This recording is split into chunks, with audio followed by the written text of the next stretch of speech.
नमस्कार, times of crime में आप सबों का स्वागत है और मैं हूं संतोष। और आज हम टाइम्स ऑफ क्राइम के एपिसोड जो लगातार हम एपिसोड चल रहे हैं कि लॉरेन बिश्नोई आप बिहार की तरफ नज़र ना उठाएं। बिहार में एक से एक ऐसे डॉन हुए हैं जो आज के तारीख में भी बड़े बड़े डॉन आंख मिलाने से बचते हैं। और हमने 3 कड़ी में हमने ये बहुत सारी चीज़ें इस बिहार के डॉन के बारे में हमने आपको खबर दिखाई है। आज हम एक ऐसे डॉन की खबर चला रहे हैं जिस डॉन ने पहली बार बिहार में AK-47 का इस्तेमाल किया। और जब उन्होंने इस्तेमाल किया तो उस दौर के पुलिस वाले जो उसका खोखा था, मतलब आप गोली फायर के बाद जो सड़क पर जो गोलियां बिछी हुई थी, फायर गोलियां, वो देखकर अचंभित थे कि इतना बड़ा वाला ये कौन सा अस्त्र का इस्तेमाल हुआ, कौन सा हथियार का इस्तेमाल हुआ। कोई पुलिस वाला समझने को तैयार नहीं था। और फायरिंग इतनी ज़बरदस्त थी कि उसके वहाँ का जो ग्रिल था ना, उस जो व्यक्ति जिस व्यक्ति पर फायरिंग हुई उस ग्रिल को इस तरीके से राउंड आ गया था, मतलब इस तरीके से राउंड में है कि घटना के कई महीने तक लोग आकर देखते थे कि देखिए गोली लगा इस ग्रिल में, तो कैसे ग्रिल को राउंड करके जो है सो गोली पार किया है उस तरफ। इतना मोटा ग्रिल था, ये लोग देखने के लिए जाते थे। और उस डॉन ने पूरे बिहार और यूपी के जो गैंग का जो अपना वर्चस्व की जो लड़ाई हो रही थी, उसमें उस हथियार के सहारे एक अलग धाक जमा लिया। हम बात अशोक सम्राट की कर रहे हैं। अशोक सम्राट एक ऐसे डॉन हुए बिहार में जिन्होंने बिहार और यूपी में समानांतर तौर पे अपनी सत्ता चलाई है। और इस खारगू को छोड़ दीजिए, मतलब पंजाब के आतंकवादियों को छोड़ दीजिए, तो यूपी और बिहार के ये पहले डॉन थे जिसने 47 के सहारे अपराध जगत में मतलब एकदम सुनामी ला दिया। और उस हथियार के इस्तेमाल के बाद समझ जाइए कि पूरे बिहार में पुलिस अशोक सम्राट गैंग से आमने सामने करने से बचते रहे। हालांकि बाद के दौर में STF चीफ के रूप में BK सिंह को लाया गया, जो आंध्र प्रदेश में थे। वहाँ उन्होंने बेहतर काम किया था, तो बिहार लाके वहाँ यहाँ के STF को उसने खड़ा किया। और 47 जैसे अत्याधुनिक अस्त्र पहली बार बिहार पुलिस में इंट्रोड्यूस किया गया। बिहार पुलिस 47 पहली बार इस घटना के लगभग 1-1.5 वर्ष बाद 47 उनको देखने को मिला। बात 1991-92 की है। घटना क्या था कि 87-88 में अशोक सम्राट के रिश्तेदार भी और गुरु भी मिनी नरेश, उस समय में मुजफ्फरपुर LS कॉलेज और मुजफ्फरपुर का PG हॉस्टल एक अलग तरीके का कह सकते कि गैंग वार या कहिए कि एक तरह अलग तरीके का अपराध को संचालित करने वाला एक अलग सिंडिकेट काम करता था, जो उस समय में जल संसाधन विभाग, जिस विभाग में से लेकर रेलवे के टेंडर वगैरह को कहीं न कहीं मैनेज किया जाता था।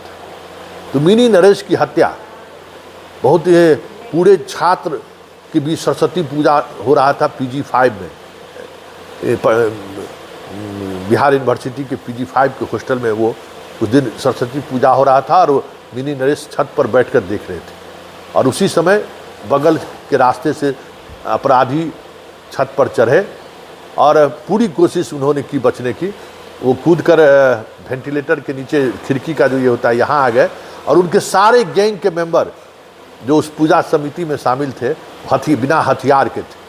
और सामने में अपने बॉस को वो लोग मरते हुए देखा। और उसी घटना के प्रतिशोध में अशोक सम्राट ने चंदेसर सिंह, छाता चौक पर चंदेसर सिंह, जो इस पूरे कह सकते हैं कि मिनी नरेश की हत्या में साजिश रची थी, उसको उन्होंने 47 से भून डाला।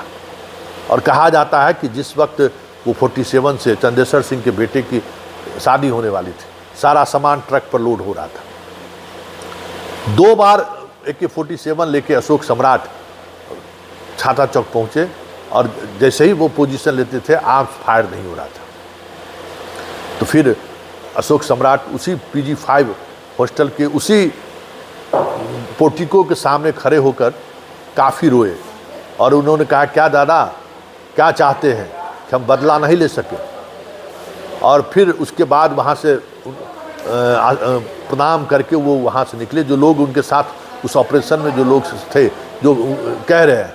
और उसके बाद वहाँ से वो निकले और फिर छाता चौक आए, और छाता चौक आने के बाद उसने जो 47 से जो फायर किया, पूरी मैगजीन खाली कर दी चंदेश्वर सिंह का। पोस्टमार्टम के लायक भी चंदेश्वर सिंह नहीं थे। गोली 47 चलना शुरू हुआ तो जो आसपास के लोग वहाँ मौजूद थे, उन लोगों ने सोचा भी नहीं कि ये हो क्या रहा है।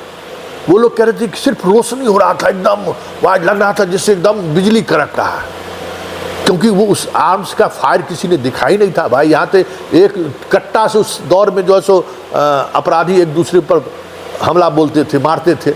बहुत ज़्यादा अगर कोई बढ़िया आर्म्स रखे हुए तो सिक्सर, उस समय में लोग मुंगेरिया सिक्सर रखते थे।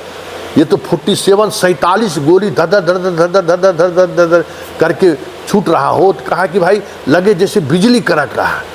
किसी को ये एहसास ही नहीं हुआ कि ये हथियार का इस्तेमाल हो रहा है, किसी पर हमला हो रहा है। और जैसे ही वहाँ से लोग गए तो देखते हैं कि चंदेश्वर सिंह का चिथड़ा चिथड़ा सड़क पर बिखरा हुआ था।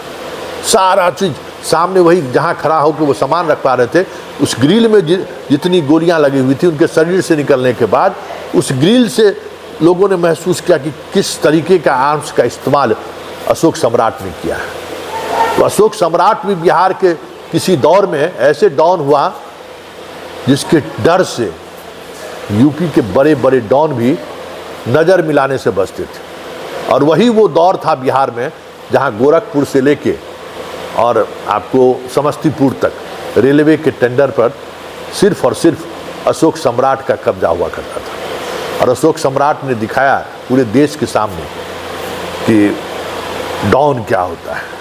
हालांकि 95 में वो पुलिस के साथ, पुलिस की घेराबंदी में वो इस तरीके से कह सकते हैं कि फंसे कि वो पब्लिक के द्वारा वो मारे गए। एक घर में छुपे हुए थे जहाँ पब्लिक मॉब लिंचिंग हुआ उनका, और उनकी हत्या हो गई। उसमें पुलिस काफ़ी पीछे, उनके पुलिस उसी टेंडर को लेकर कहीं न कहीं ये घटना घटी थी। तो डॉन की अगर बात होगी तो बिहार में कई ऐसे डॉन हो चुके हैं जिस डॉन तक आज की तारीख में भी पहुंचने के लिए लॉरेंस बिश्नोई को बहुत सारी मशक्क़त करने की ज़रूरत है। आज भी जिस तरीके से बिहार के डॉन के पास नेटवर्क है, भले वो सोशल मीडिया के सहारे वो नेटवर्क ना हो, लेकिन आज भी पुराने जो डॉन हैं उनका जो नेटवर्क है, वो नेटवर्क लॉरेंस बिश्नोई पर आज भी भारी पड़ सकता है।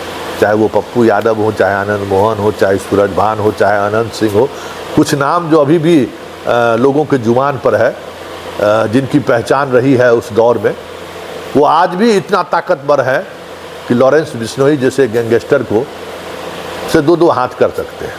तो बिहार में किस तरीके का बाहुबल रहा है, किस तरीके के डॉन रहे हैं, इस सीरीज में हमने आज आपको अशोक सम्राट से रूबरू कराया कि अशोक सम्राट ने किस अंदाज में 47 से एक पूरे बिहार में दहशत का माहौल क्रिएट किया। और फिर जो टेंडर वार, रेलवे का जो टेंडर वार था, कह सकते हैं कि हरिशंकर तिवारी तक का जो गैंग था गोरखपुर में, वो भी अशोक सम्राट से नज़र मिलाने से बचते थे। तो बादशाहत दोनों तरफ, और कहते हैं कि उसी में सूरजभान से इनका आमना सामना हो गया। लेकिन वो भी दौर था, और उस दौर में जिस तरीके की बादशाहत सम्राट चौधरी ने काम की, हमें लगता है कि बिहार का वो आखिरी ऐसा डॉन रहा जिसने बिहार से बाहर भी अपनी बादशाहत कायम किया और काफ़ी दिनों तक वो अपने बाहुबल को बनाए रखा। ये अलग बात है कि राजनीतिक मिजाज, जब वो राजनीति में आने की उनकी इच्छा हुई और वो थोड़ा थोड़ा अपने क्राइम के जगत से अपने आप को थोड़ा पीछा करने लगे, हटने लगे, उसी दौर में वो अपने ही आसपास के लोगों के इन्फॉर्मेशन का वो शिकार हो गए। और एक और बात है कि वही एक डॉन था जिसकी बेगूसराय में भी उतना ही सम्मान था, मतलब बेगूसराय के लोगों ने भी उनको डॉन के रूप में स्वीकार किया। बाकी जितने भी बेगूसराय के डॉन हुए, बाहर जिसने बादशाहत की हो, बेगूसराय में किसी की नहीं चलती थी। तो अशोक सम्राट ही एक ऐसा डॉन रहा जो बेगूसराय के लोगों ने भी उनके डॉन को स्वीकार किया, उनके आधिपत्य को स्वीकार किया, और फिर बाकी जगहों के अपराधियों ने भी उनके आधिपत्य को स्वीकार करने का काम किया। तो ये बिहार के अपराध का, अंडरवर्ल्ड का हिस्सा है, जो आज भी जो अंडरवर्ल्ड पर नज़र रखने वाले पत्रकार हैं या पुलिस हैं, उनसे जब अगर बात करेंगे तो फिर आपको लगेगा लॉरेंस बिश्नोई जिस तरीके से घटनाओं का अंजाम दे रहा है और जिस तरीके से वो अपने नेटवर्क फैलाने की कोशिश में लगा है, बिहार के इतिहास में ऐसे कई तरीके के गैंगस्टर आए और चले गए।